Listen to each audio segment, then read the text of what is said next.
दोस्तों, जहाँ पर वक्त के वलीउल्लाहों की बात आएगी वहाँ पर हजरत मौलाना पीर जुल्फकार अहमद नक्शबंदी साहब का नाम सरे फहरिस्त होगा। मौलाना पीर जुल्फकार अहमद नक्शबंदी 1 अप्रैल 1953 को पंजाब के जिला झंग में पैदा हुए। हजरत ने 1967 में मैट्रिक की और 1971 में पंजाब यूनिवर्सिटी से BS 4 साल प्रोग्राम किया। 1976 में इलेक्ट्रिकल इंजीनियरिंग में BS किया और फिर लम्स यूनिवर्सिटी से ह्यूमन मैनेजमेंट रिसोर्स का कोर्स किया। हजरत दामत बरकातुम खेलों में भी बढ़ चढ़कर हिस्सा लिया करते थे और चैंपियन थे स्पोर्ट्स के। क्रिकेट टीम के कप्तान थे, फुटबॉल टीम के कप्तान थे, वगैरह वगैरह। हजरत दामत बरकातुम की जॉब अमेरिका में थी। हजरत अमेरिका में एक शुगर मिल में जनरल मैनेजर थे। आपके अंडर 35 फैक्ट्रियां काम करती थी। आपकी तनख्वाह एक दिन की 1 लाख रुपए थी और ये उस वक्त की बात है जब डॉलर का रेट पाकिस्तान में 18 रुपए का था। आपने ये नियत की हुई थी कि जब मेरी उम्र 40 साल की होगी तो मैं दुनिया की नौकरी छोड़कर अल्लाह पाक की नौकरी करूंगा। मैं अपनी बाकी सारी उम्र दीन के लिए वक्फ कर दूंगा। दोस्तों, जरा सोच कर बताइए कि एक दिन की तनख्वाह 1 लाख रुपए थी और डॉलर भी अपने पाकिस्तान में 18 रुपए का था। तो सोचिए अगर आज आपकी जॉब होती तो फिर एक दिन की कितनी ज्यादा कमाई होती। ये होती है निशानी अल्लाह वालों की। अल्लाह वाले माल दौलत से मोहब्बत नहीं करते हैं। आप फरमाते हैं कि आज तक मेरे दिल में जरा बराबर भी ख्याल नहीं आया कि ऐ काश मैं नौकरी कर लेता। आप फरमाते हैं कि मुझे बड़े की नौकरी करके इतना मजा आता है कि छोटों की नौकरी करने का दिल ही नहीं करता मेरा।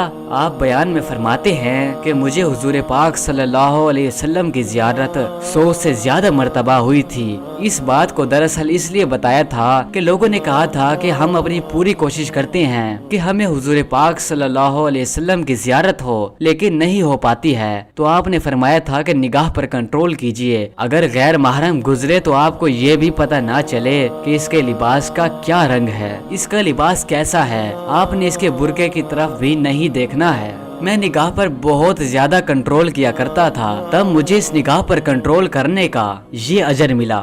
इतनी नजर की हिफाजत करनी होती थी। इस पर अल्लाह रब्बुल इज्जत ने फिर जो मेहरबानियां की वो अब क्या बताएं आपको। हमारे एक साथी हैं लाहौर के, एक दिन मुझे कहने लगे कि मैं आपको एक बात बताऊं, मुझे हजरत ने बताई। मैंने कहा बताएं। कहने लगे हजरत ने मुझे बताया कि देखो उस वक्त आप किसी मस्जिद में खड़े थे, आपकी तरफ इशारा करके हजरत ने कहा कि इस बच्चे को इस वक्त 100 से ज्यादा मर्तबा नबी इस्लाम की ज़ियारत हो चुकी है। मैं सुन के हैरान हो गया और हैरत मुझे इसकी थी कि पता इसको कैसे चला। उसने कहा जी कि मुझे हजरत ने ये बात बताई थी। तो निगाह की हिफाजत का फिर ये फायदा हुआ कि अल्लाह ताला ने 30 साल की उम्र से पहले 100 से ज्यादा मर्तबा नबी इस्लाम की ज़ियारत नसीब फरमा दी। हजरत जुल्फकार अहमद नक्शबंदी साहब रूहानियत के बेताज बादशाह हैं। आपके बहुत सारे खुलफा और शागिर्द हैं।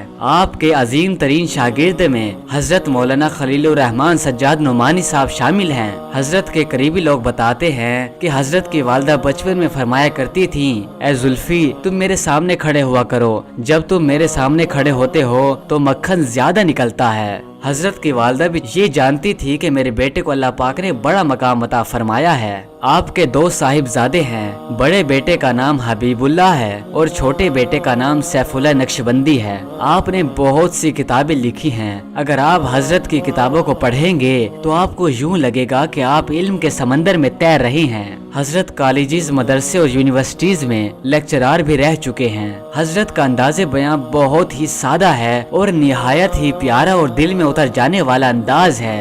आपको 1982 में पीर गुलाम हबीबुल्लाह नक्शबंदी साहब की तरफ से खिलाफत की इजाजत मिली। हजरत दामत बरकातुहुम ने बहुत सारे लोगों की जिंदगियों को बदला है। जब हजरत अमेरिका में थे तो बहुत सारे लोग सिर्फ हजरत की शक्ल सूरत को देखकर मुसलमान हो जाया करते थे, क्योंकि आप हर एक काम सुन्नत के मुताबिक किया करते थे। सुन्नत के मुताबिक दाढ़ी, सुन्नत के मुताबिक इमामा, सुन्नत के मुताबिक लिबास है और फिर इबादत का नूर अलग से चेहरे रस्ते पर है। अगर आप हजरत से मिलने का शौक रखते हैं तो आपको जिला जंग में महदुल फकीर में जाना पड़ेगा, लेकिन अगर आप नहीं जा सकते हैं, अगर आप बैत होना चाहते हैं तो आप अपने शहर में हजरत के खुलाफा को ढूंढ लीजिए। तकरीबन हर शहर में आपके खुलाफा मौजूद होंगे। यही अल्लाह वाले ही तो हैं जिनकी वजह से हम सब बचे हुए हैं, वरना हमारे गुनाहों की वजह से जमीन कब की हमें निगल जाती, आसमान कब का फट चुका होता। अल्लाह पाक हजरत दामत बरकातुहुम की उम्र में इजाफा फरमाए। आमीन। जज़ाकल्लाह।